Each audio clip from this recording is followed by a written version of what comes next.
Mary Catherine Ham, Brian Wilson, Brian Neiman, today's newsmakers, and you. The Morning Majority, 630. WMAL. It is 8:07 on the Morning Majority. Wilson Neiman, and today filling in for Mary Catherine Ham, the lovely, the talented Tori Clark. Tori, so good to have you here with us. Great to be here. And again, the topic of the day is T-minus 4 days and counting till we reach that August 2nd deadline that some people have called a deadline, and the debate that's going on Capitol Hill. Look, the phone lines we have phone bingo. Everybody's lined up to take a few, to express their opinion about with whom they are disgusted. But we want to start the discussion here by talking to pollster Scott Rasmussen, who, by the way, here's a little bit of news, is going to be on WMAL each Sunday afternoon at 3 o'clock, and also our sister station, WLS in Chicago, doing the Rasmussen Report. Congratulations, Scott. Thank you. I'm looking forward to it. And to start things off this Sunday, we're actually going to release brand new results on a poll on the race for the Republican nomination. All right, let's talk about where the American people are at this moment when it comes to this debt mess.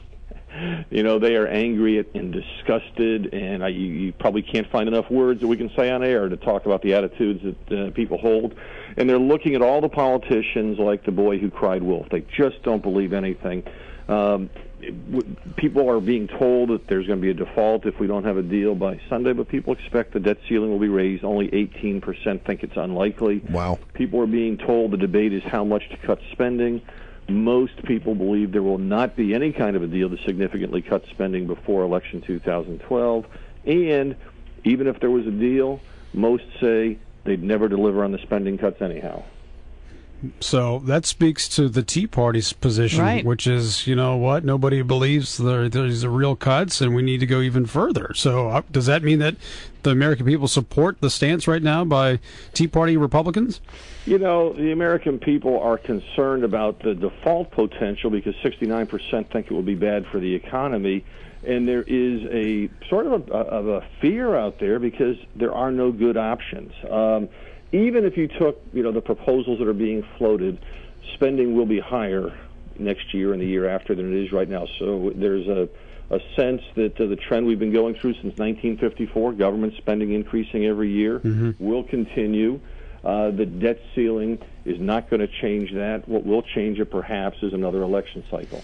Have you ever polled on a balanced budget amendment, or do you have any idea of how that would come out if you asked the American people if they would be in favor of an amendment to the Constitution that makes Congress balance the budget? It is a very popular amendment. We've not polled on it in the last several months, but it typically draws in the 60+% range. Wow. The challenge to an amendment like that, though, and we see this in lots of things about the Constitution, is it doesn't really bring about the kind of change people want. And the reason I say that is if you passed a balanced budget amendment and it forced unpopular cuts on people, they'd say, well, then change the amendment. Right. And that's what the fight is. You also have to have the amendment that's going to have language in it. I mean, that's what's debatable, is that you could have a balanced budget amendment that is capped at, say, 18% of GDP or something that's 25%. And, I mean, I guess that's where the fight would be. Yeah, and look, on all of this, what the people are looking for is some rational way to bring about spending reductions. They are looking for somebody to explain how we can have reasonable policy ideas that stop an unsustainable spending growth. We have a national debt that they're talking about of $14 to $15 trillion right now, but the reality is when you include unfunded liabilities, our nation, our government is more than $100 trillion in debt. All right, but do the Republicans run the risk of sharing the pain of the economy with President Obama if a deal is not reached by August 2nd? Absolutely. For Republicans, if the debt ceiling is raised, then they get the benefit of campaigning against the president's management of the economy. If the debt ceiling is not raised and there is a default, President Obama has a credible storyline to say, the economy was recovering slowly. Thank you so much. I appreciate you saying that. Yeah. What about Tea Party members? Would they share the same kind of blame? You know, when you start talking about Tea Party members and Republicans and how this would play out, I think the bigger storyline is most Americans are concerned about the economy and more substantive changes than we're dealing with in this short-term issue.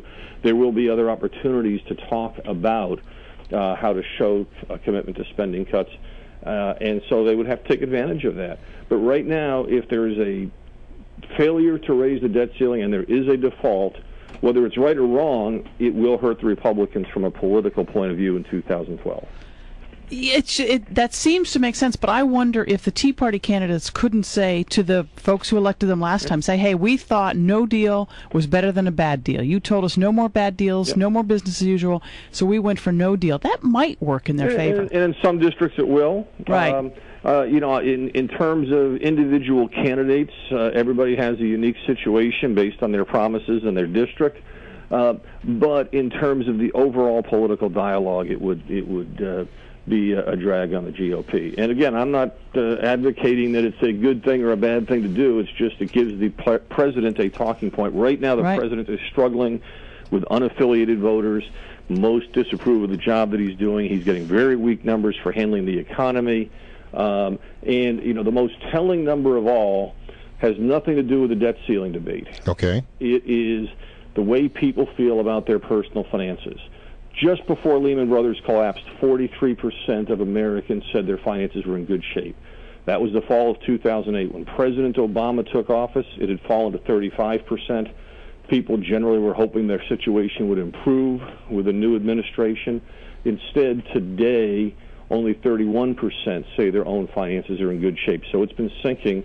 Until the president can turn that around, he's going to be struggling in his bid for re-election. So he owns the economy right now. He owns the economy. For better, for worse, that's the way it stands. I know you have new polling data, and you may not be able to give it to us now on presidential race, but I do have to ask you this. The generic Republican that keeps on getting better against Barack Obama, how can the Republicans find that generic person? Well, the answer to that's pretty easy. They just have to nominate someone who will not be a distraction. And when I say that, all the named candidates do worse than generic. Right. There's a lot of factors for it. When they actually have a nominee, that person's numbers will start to look a lot more like the generic Republican. The Republican from an election point of view, not necessarily from a governing point of view, but the Republicans from a political point of view would be best served by a candidate who can spend the entire campaign pointing at Barack Obama and saying, does he deserve 4 more years? All right, Scott. Great to have you on the show. We'll be listening Sunday, 3 o'clock here on WMAL. Appreciate the time. Thank you. Good luck. Thanks. Thank you. Rasmussen Report. You can listen to him. He's got new polling data that he's going to unveil on our radio Sunday afternoon at 3 o'clock.